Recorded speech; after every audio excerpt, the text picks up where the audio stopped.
Halo sahabat Donghua, kali ini kita akan membawakan alur cerita BTTH. Cerita dan video ini diambil dari Forgotten Kid. Tanpa banyak basa-basi, mari kita simak alur ceritanya. Di episode sebelumnya, Xiaoyan yang telah memasuki altar kuno api matahari. Meskipun sinar matahari telah berkumpul, tidak ada sedikit pun bibit api keluar dari lubang. Gelombang demi gelombang kabut racun ungu keabu-abuan secara bertahap melonjak keluar dari tubuh dokter peri kecil. Kabut itu bertabrakan dengan sinar matahari. Xiaoyan lalu melambaikan tangannya. Inti monster dari binatang kalajengking naga racun langit lalu muncul. Xiaoyan lalu membalikan tangannya. Sebuah kotak giok muncul. Di dalam kotak itu ada air liur transformasi tubuh bodhisattva. Xiaoyan lalu berkata, "Aku akan menggunakan 3 jenis api surgawi untuk memaksa ki racun di tubuhmu itu berpindah ke tempat tertentu. Mungkin prosesnya akan sangat menyakitkan," ucap dari Xiaoyan. Dokter peri kecil mendengar itu dia lalu mengangguk. Xiaoyan kembali berkata, "Aku akan membuka segel di dalam tubuhmu. Tolong lepaskan bajumu. Aku akan memulai membuka segelnya," ucap dari Xiaoyan. Dokter peri kecil terkejut saat dia mendengar itu. Wajahnya mulai memerah. Dokter peri kecil dengan lembut melepaskan pakaiannya. Aduh, Xiaoyan lalu melengkungkan jarinya. Api hijau giok terbentuk di ujung jarinya saat ini. Setelah itu jarinya ditekan ke perut yang halus dari dokter peri kecil. Asap putih pun segera keluar. Gelombang demi gelombang kabut racun keabu-abuan meletus dari tubuh dokter peri kecil. Nyala api hijau giok lalu dimuntahkan dari mulut Xiaoyan. Cincin hitam di jarinya perlahan bergetar. Api berwarna putih pekat perlahan naik. Xiaoyan meraih kumpulan api itu dan memasukkannya kembali ke dalam nyala api hijau giok. 3 jenis api mengalami perubahan drastis saat ini. Xiaoyan lalu melambaikan tangannya. Nyala api hijau putih melonjak keluar.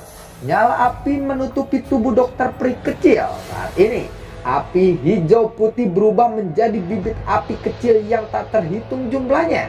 Bibit api itu menembus kulit dokter peri kecil dan memasuki tubuhnya.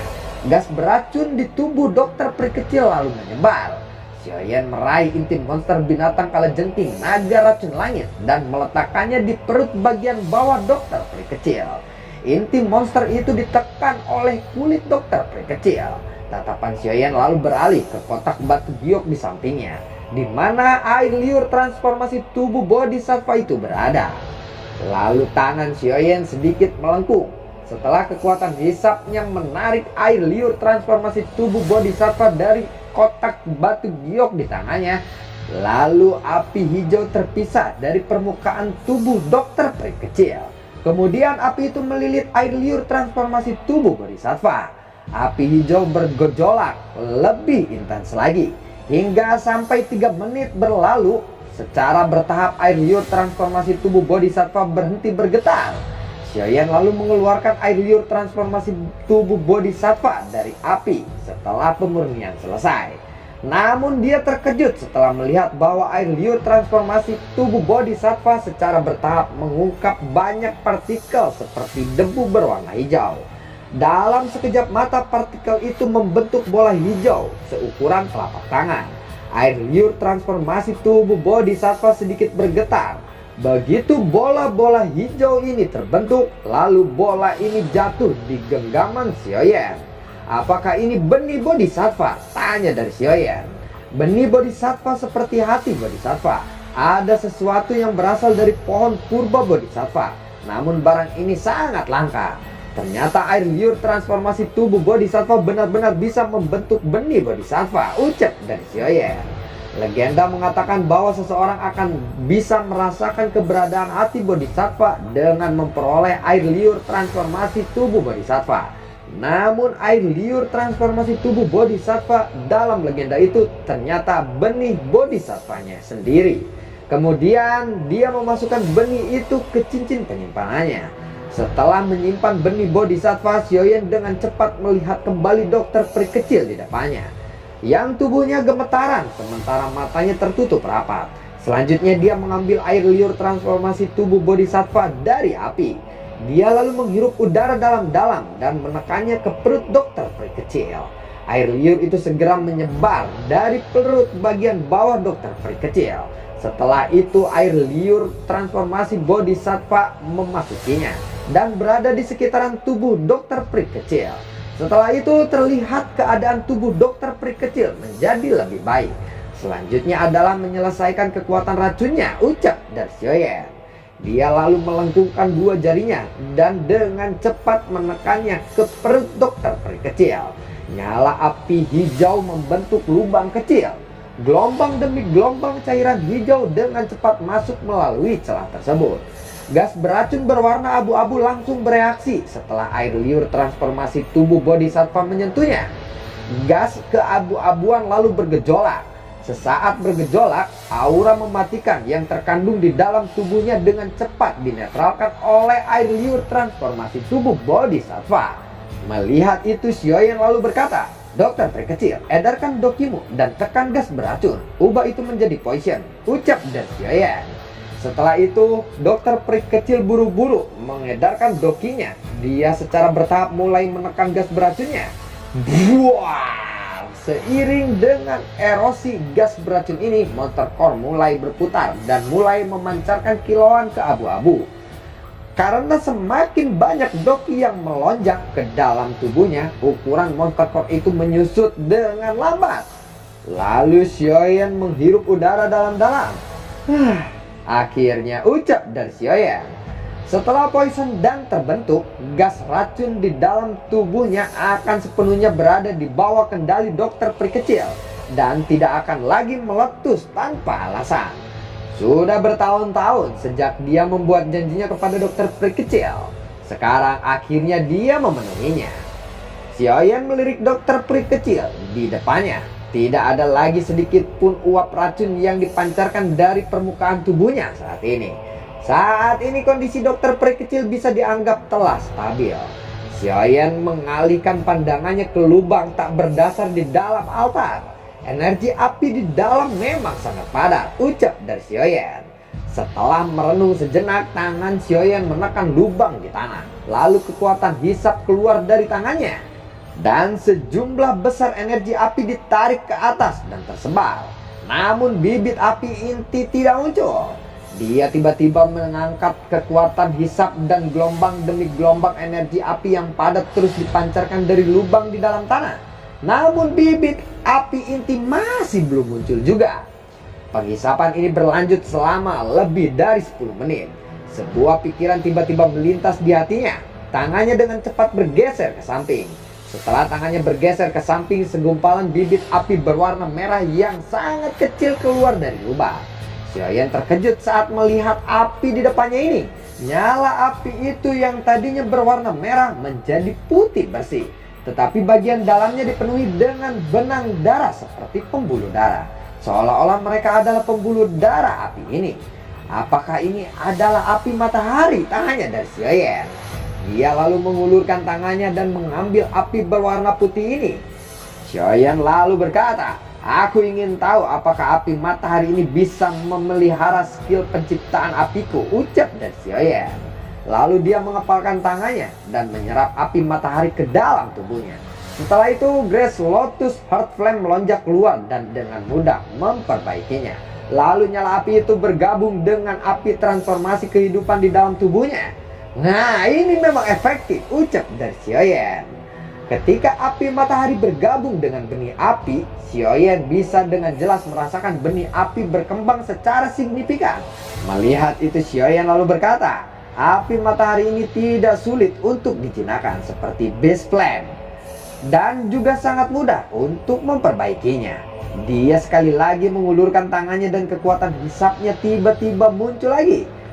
Penghisapan ini berlanjut selama lebih dari 20 menit sebelum gumpalan benih api keluar dari lubang di tanah dan ditelan oleh Xiaoyan setelah bergabung dengan sinar matahari dan membentuk api matahari. Akhirnya lubang di tanah sudah kehabisan bibit inti api. Setelah disedot paksa 5 atau 6 bibit api itu pun berhenti muncul lagi. Apakah itu benar-benar tersedot habis? Ucap dari Xiaoyan. Setelah itu dia tiba-tiba menutup matanya. dan kekuatan spiritual perlahan menyebar dari antara alisnya. Akhirnya itu berubah menjadi gumpalan kecil saat memasuki lubang dengan secepat kilat. Kekuatan spiritual Xiaoyan segera merasakan panas yang luar biasa setelah memasuki lubang di tanah itu. Meskipun kekuatan spiritualnya dilindungi oleh api surgawi, dia masih merasakan sedikit pusing. Ada racun api yang begitu padat di bagian dalam lubang ini. Tepat ketika Xiaoyan ingin menarik kekuatan spiritualnya, tiba-tiba ada cahaya merah yang berkedip di bagian terdalam dari lubang hitam itu. Dia pun menggerakkan kekuatan spiritualnya. Dia bergegas ke tempat di mana cahaya merah itu berkedip. Sesaat kemudian cahaya merah itu muncul di depan kekuatan spiritual Xiaoyan. Cahaya merah ini dipancarkan dari sekelompok cairan merah. Cairan ini berbentuk lingkaran. Sungguh energi api yang mengejutkan, ucap Xiaoyan yang melihat itu. Cairan lengket ini telah terbentuk dari banyak energi api murni. Tidak heran lubang tanah ini tidak lagi menghasilkan bibit api inti. Mereka semua telah tertahan di tempat ini, ucap dari Xiaoyan. Namun dia tidak punya pikiran untuk mengeruknya. Energi yang terkandung di dalamnya terlalu liar. Jika dia menyentuhnya sedikit saja, seluruh api ini akan bereaksi. Jika dia ceroboh, kemungkinan kekuatan spiritualnya pun tidak akan bisa melarikan diri dari lubang ini. Xiaoyan lalu merenung sejenak sebelum akhirnya memutuskan untuk tidak mempermasalahkannya. Tepat ketika dia hendak berbalik dan pergi, dia tiba-tiba melirik cahaya berwarna merah yang berkedip-kedip di dalam cairan warna merah ini. Xiaoyan melihat ini, dia lalu bertanya, "Apa ini?" Dia mengalihkan pandangannya ke arah cahaya berwarna merah itu dan melihat bahwa ada butir-butir merah seukuran ibu jari yang tergantung di dalam cairan berwarna darah yang melengket itu. Butiran merah itu mungkin tidak besar, tetapi sekilas itu tampak seperti butiran api dengan nyala api yang menyala di atasnya. Penampilan luarnya sangat misterius. Apakah ini butiran inti? Ucap dari Xiaoyan. Butiran inti biasanya disebut dengan core fire bead. Ini adalah semacam butiran energi yang terbentuk dari energi esensi yang ditemukan jauh di bawah tanah setelah bertahun-tahun. Butiran semacam ini mengandung energi yang sangat besar dan kuat di dalamnya. Jika aku bisa mendapatkannya, ini akan menjadi semacam senjata rahasia yang mematikan, ucap dari Xiaoyan. Dia lalu merenung sejenak sebelum akhirnya dia tidak bisa menahan godaan di dalam hatinya. Kekuatan spiritual Xiaoyan pun melekat pada cairan lengket berwarna merah itu. Meskipun masih ada jarak, energi liar dan kekerasan yang terkandung dalam cairan itu masih menyebabkan beberapa bentuk riak di kekuatan spiritual Xiaoyan. Xiaoyan lalu mengabaikan sedikit riak di jiwanya. Hatinya terfokus pada butiran merah yang menyala itu saat dia menunggu kesempatan terbaik untuk menyerang. Setelah memeriksanya, Xiaoyan mengerti bahwa energi liar dan kekerasan dalam cairan lengket ini memiliki kekuatan dan kelemahan yang terputus-putus. Dia bisa menggunakan kekuatan pancaran di permukaannya untuk mengidentifikasi tingkat kekuatannya. Saat cairan merah darah ini tiba-tiba menjadi redup, kekuatan spiritualnya langsung menyerangnya dan berubah menjadi kilatan petir saat bertabrakan. Buah! Kecepatan kekuatan spiritual sangat menakutkan. Dalam sekejap, kekuatan spiritual Xiaoyan telah masuk ke dalam cairan lengket berwarna merah itu. Kekuatan spiritualnya melengkung seperti kilat dan langsung berbalik. Akhirnya ia menembak dengan liar ke arah pintu keluar dari lubang tanah. Buar! Core fire blade baru saja keluar dari cairan lengket berwarna darah ini setelah disapu oleh kekuatan spiritual Xiaoyan. Seketika cairan itu seperti merasakan sesuatu. Gelombang energi ganas dan liar yang menakutkan berubah menjadi banjir berwarna darah dan mengejar kekuatan spiritual Xiaoyan yang melarikan diri dengan kecepatan yang luar biasa. Xiaoyan merasakan kulit di kepalanya menjadi mati rasa setelah merasakan energi panas yang ditransmisikan dari sana. Jika dia terkena energi liar itu dalam ruangan yang begitu sempit, kemungkinan jiwanya akan hancur di tempat ini. Kekuatan spiritual Xiaoyan melepaskan kecepatan hingga batasnya dan dia menyerbu ke pintu keluar dari lubang tanah. Kecepatan kekuatan Xiaoyan sangat cepat. Namun banjir berwarna darah di belakangnya juga sama cepatnya mengikuti dari belakangnya. Dia sekali lagi meningkatkan kecepatannya. Detik berikutnya dia keluar dari lubang sempit di tanah itu. Kekuatan spiritualnya keluar dari lubang dengan cepat secepat kilat dan memasuki titik di antara mata Xiaoyan.